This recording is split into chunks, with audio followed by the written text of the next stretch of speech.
Fala, Samurai! Então chegou a hora da gente criar agora, ou melhor, chegou a hora da gente ajustar o nosso controller aqui de customers, beleza? Chegou a hora da gente profissionalizar e deixar agora ele bem redondinho, consultando não só o index do banco de dados com o find all, mas também como qualquer outro método que está rolando aqui para baixo, beleza? E eliminar de vez aqui esse nosso banco de dados mequetrefe. Beleza? Então vamos lá.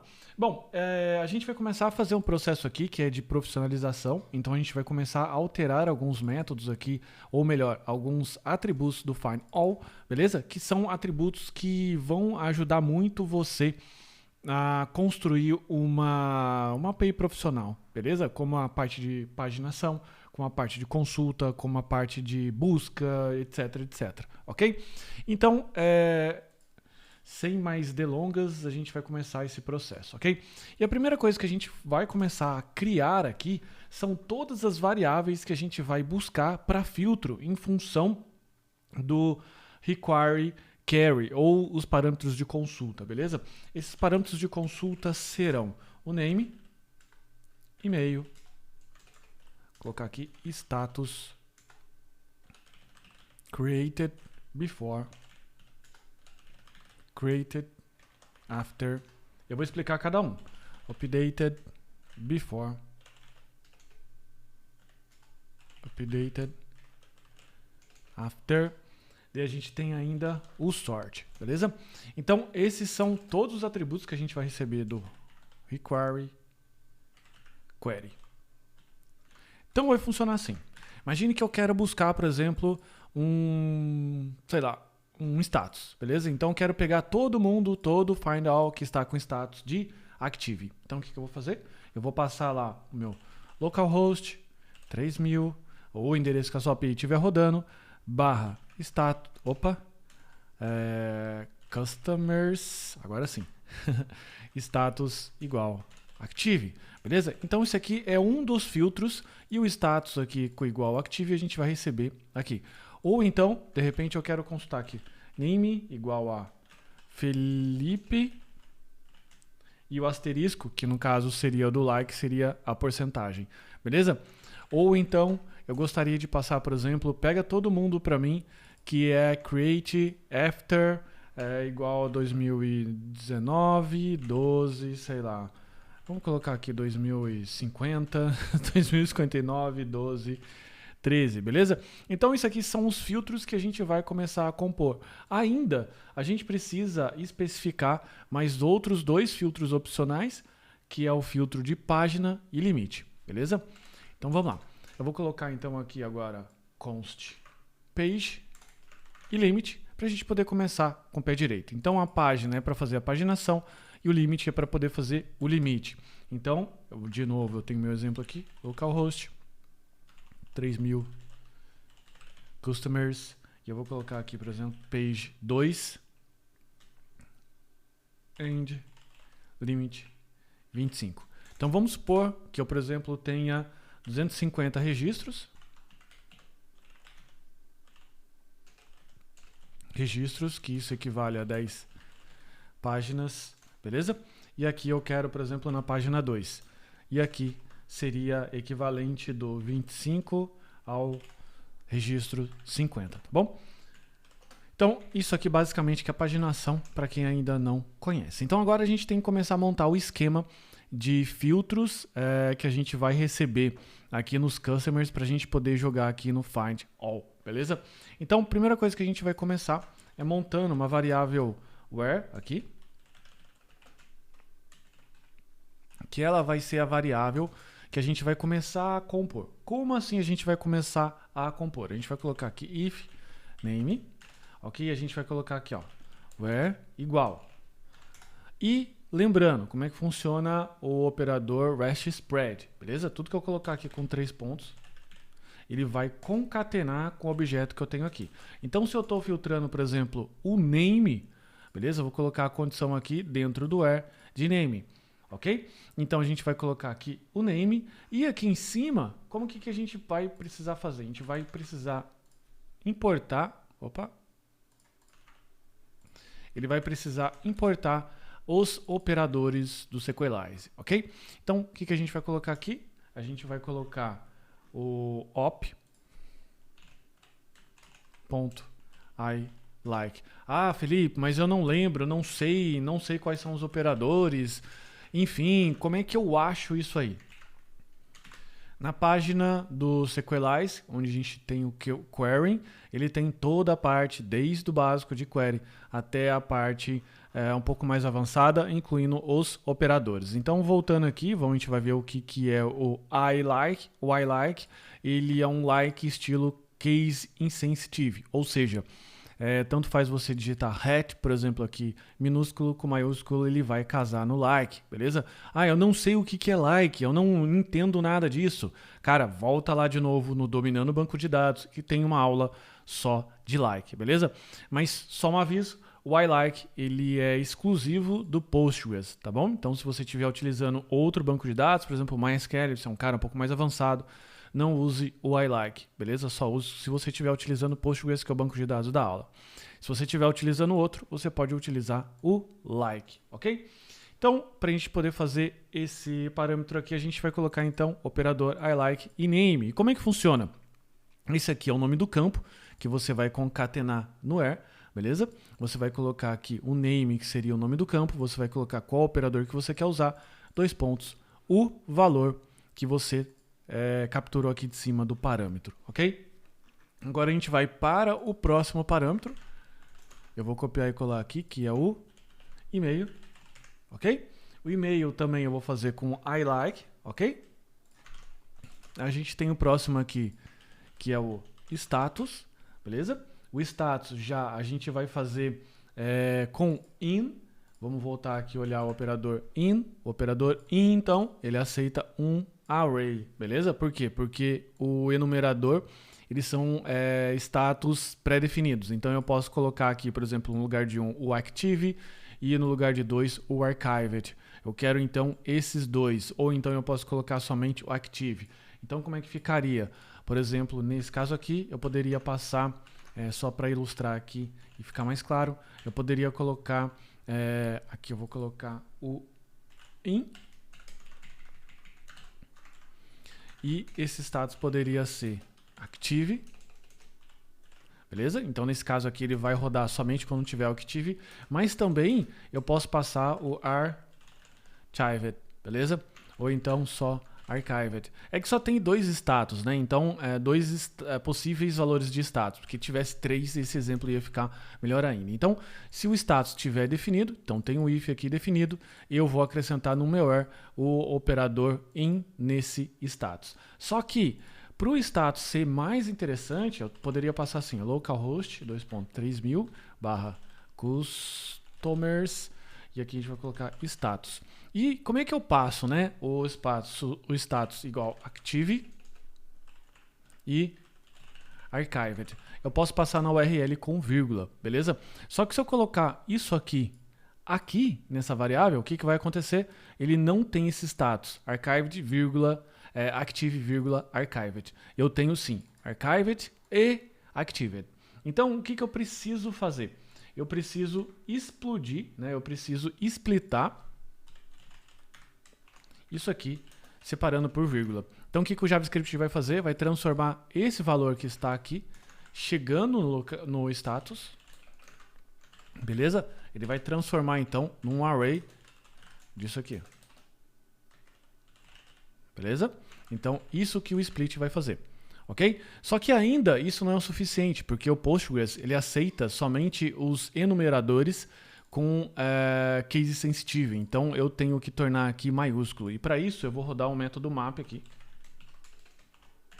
Ok? Que eu vou chamar item.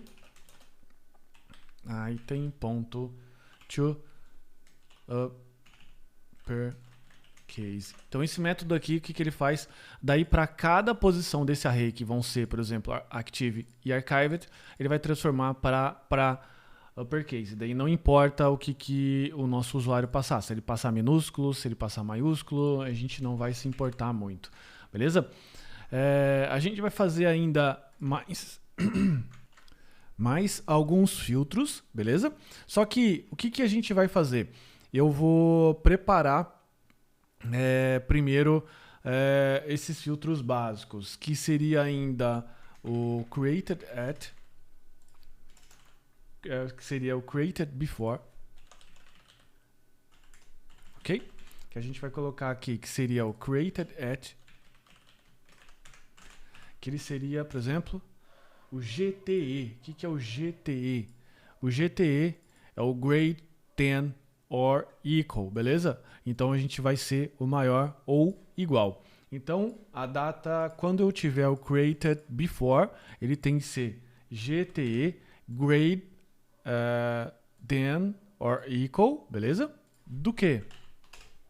Do created before, ok? Só que o created before, ele vai vir com uma data que eu possa passar, mas ainda no estilo texto. Eu preciso transformar esse cara aqui para um objeto de data, de date, né? Tipo datetime, date do JavaScript.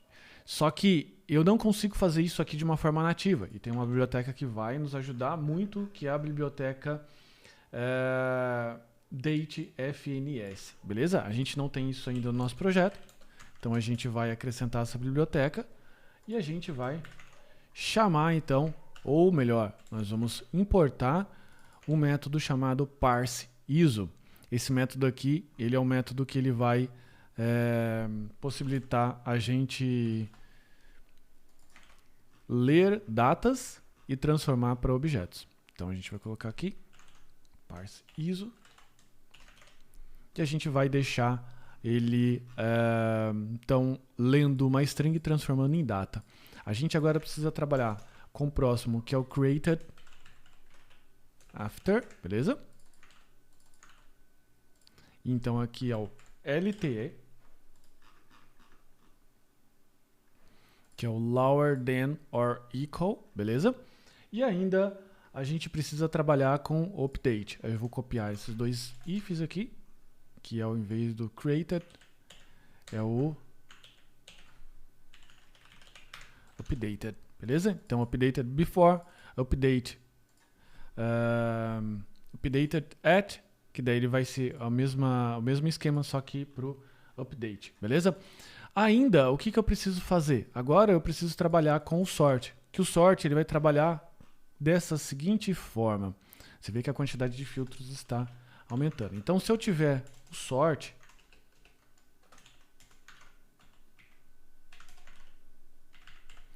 ele vai funcionar assim.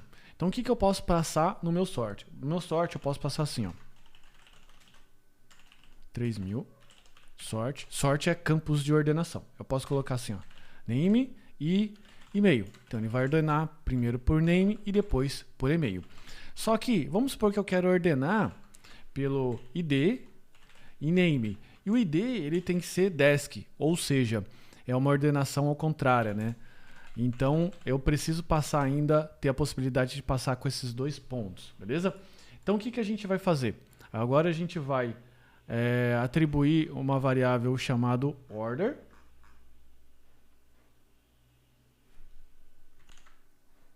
que ela vai ficar aqui debaixo do where, ok? Então, a gente vai colocar aqui let order, e ela vai ser um array, ok? Então, o que a gente vai fazer? A gente vai agora colocar order igual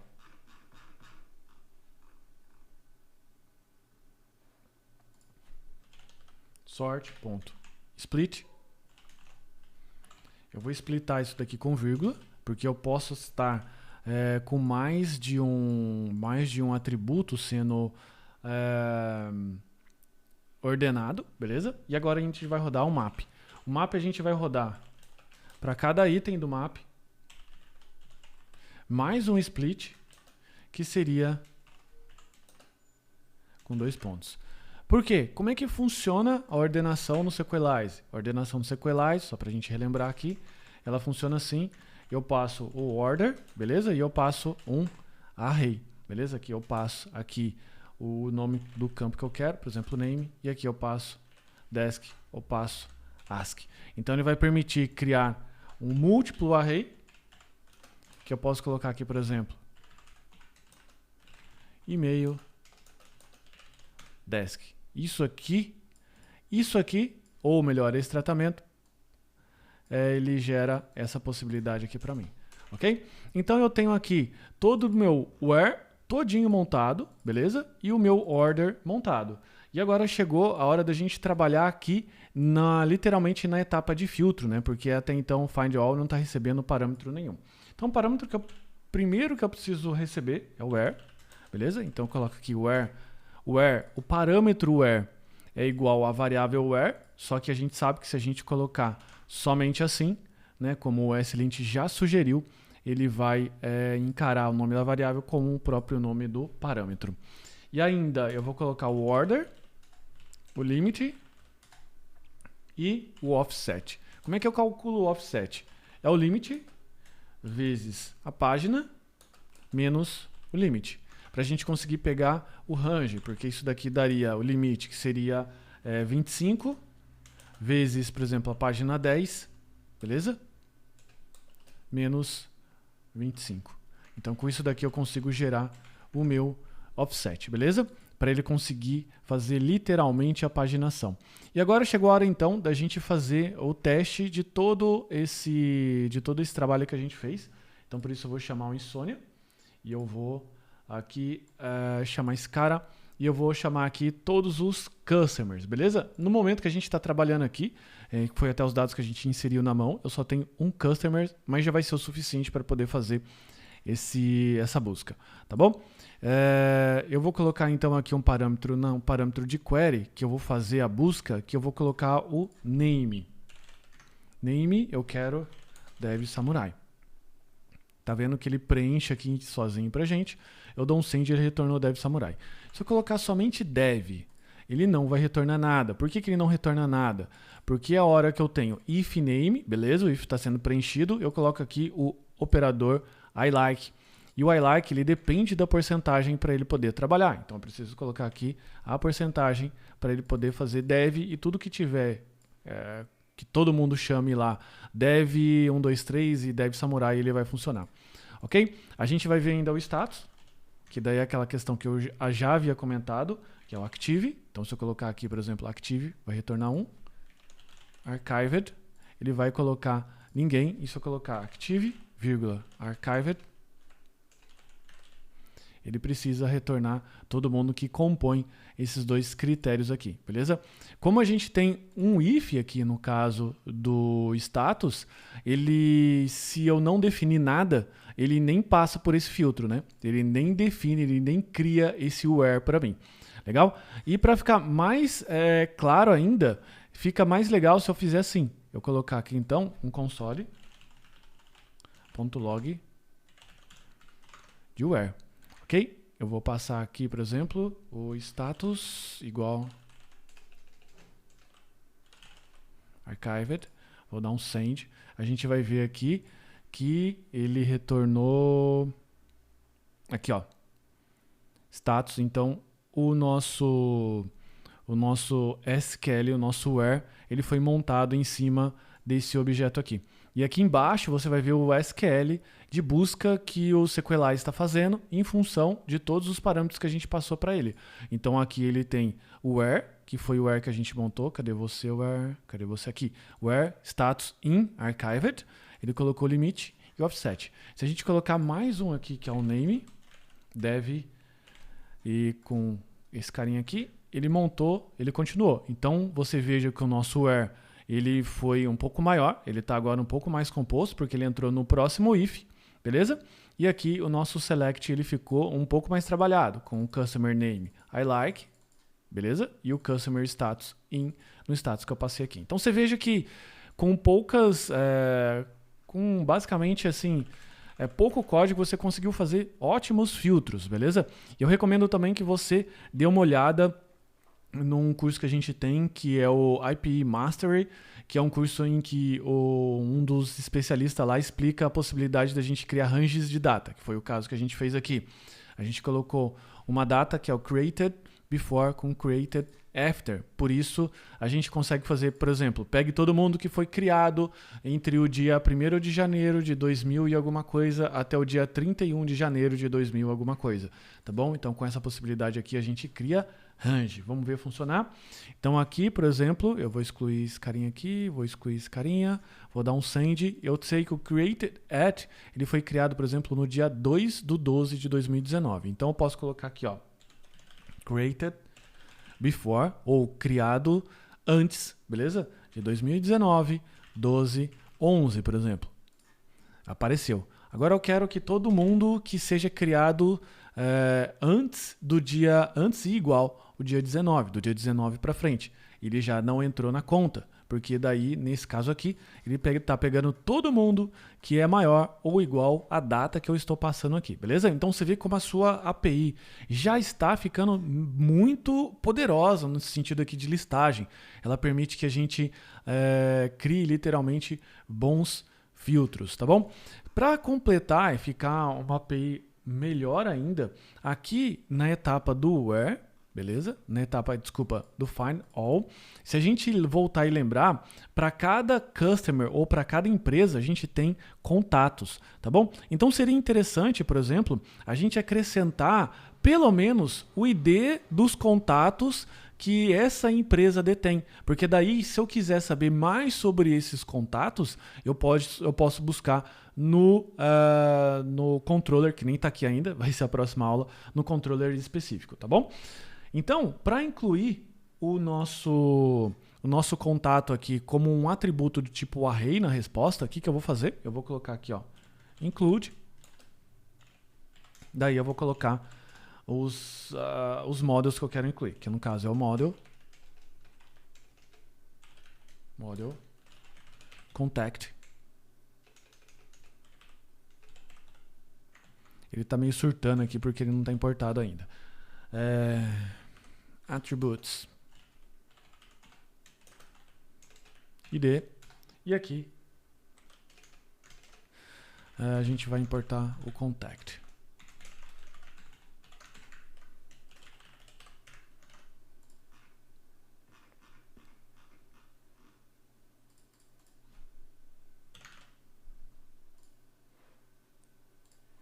Agora, se eu voltar e fizer uma listagem completa, ele cracha. Vamos ver. Contacts not associated to customer. Beleza? Chegamos aqui. Mais um erro que a gente precisa resolver. O que está acontecendo aqui? Tá? Nesse model, que é o ponto que a gente, para ser bem sincero, acabou esquecendo de ajustar. Aqui, no nosso método associated, a gente colocou que esse model, por exemplo, contact, ele pertence a um customer. Pertence, claro. Só que o que está acontecendo? A gente está esquecendo, na verdade, eu esqueci de chamar todos os métodos associated, assim como a gente chama no init. Na onde? Lá no database. Então, o que a gente precisa fazer? A gente precisa criar mais um método aqui, beleza? Que ele vai basicamente associate, desculpa, que ele vai chamar todos os models, beleza? E rodar um método associate para eles, ok? Ou seja, para cada model, voltando aqui, para cada model eu vou rodar esse método aqui se existir, ok? Então, o que a gente vai fazer? Associate, a gente vai colocar aqui, ó, models.forEach model, e a gente vai colocar aqui agora if model.associate, se existir esse método associate, o que eu faço? Model.associate this.connection. Ponto. Models, beleza? Porque eu preciso passar os models para cá. Eu estou esperando models. Então, dessa forma, o que acontece? Falta eu chamar agora aqui, né? This.associated. Então, dessa forma, a gente chama todos os métodos associated dos models, beleza? Faltou fazer esse ajuste aqui. E agora a gente vai ter aqui os contatos. Como a lista de contatos está vazia, a gente vai precisar fazer um pequeno ajuste aqui ainda que manualmente, enquanto a gente não tem aqui o created. 8.000.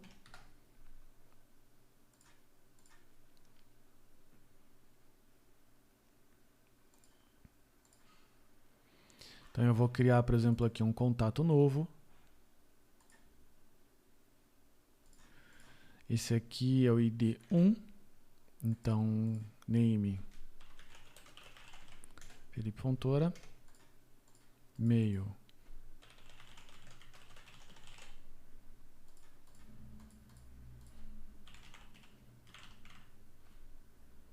Só para ficar a mesma data do outro lá. Não que isso seja um problema.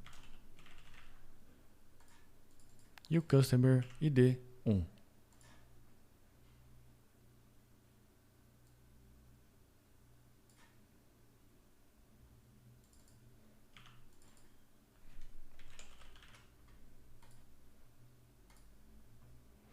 Data saved. Então, se eu colocar aqui, apareceu então que dentro dos meus contatos eu tenho um contato com o ID 4. Isso significa que eu posso ir lá então agora buscar o ID 4 se eu quiser no nosso model de contatos, beleza? Ainda, o que falta a gente fazer? A gente falta ajustar agora o show, o create, o update e o destroy, beleza? Só que para essa aula não ficar muito extensa, não ficar muito enjoativa, o que eu vou fazer? Eu vou gravar a segunda parte. Mas antes, só tem um detalhe que me incomoda bastante, é que, por exemplo, todos os fields aqui, todos os campos, eles estão começando com letra minúscula, e esse contacts aqui está com letra maiúscula. Como é que a gente faz para ajustar isso aí, beleza? O Sequelize, ele tem aqui uma forma de você sobrescrever o name do model. E essa forma é o seguinte, você coloca aqui o atributo name, daí você vai colocar aqui, ó, singular, contact, e aqui, plural, contacts, beleza? E com isso, você consegue sobrescrever esse nome, e ele vai ficar aqui contacts. E para não ficar desigual, eu vou ajustar aqui, que é customer, e aqui